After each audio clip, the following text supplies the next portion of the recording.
എത്ര ആൾക്കാർ എൻ്റെ സ്റ്റോറി കണ്ടിട്ടുണ്ടാവുമെന്ന് എനിക്ക് യാതൊരു ഐഡിയ ഇല്ല. പക്ഷേ ആ ഒരു സ്റ്റോറി കണ്ടതിന് ശേഷം ചെയ്യണം എന്ന് തോന്നിയ ഒരു വീഡിയോ കേട്ടോ ഇത്. നമ്മുടെ മലയാളികൾ മാസങ്ങളായിട്ട് കാത്തു നിന്ന ആ ഒരു time. Yes, Mammukka is back. He was not well. So ഒരു 7-month ഗ്യാപ്പിന് ശേഷം he is back again.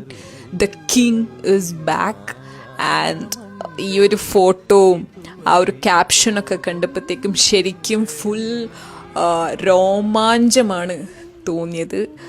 And see that caption, the cameras calling. എന്താണല്ലേ, the king is back. Sending lot of love to him.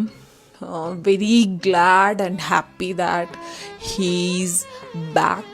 So yeah, appathrilu. Bye.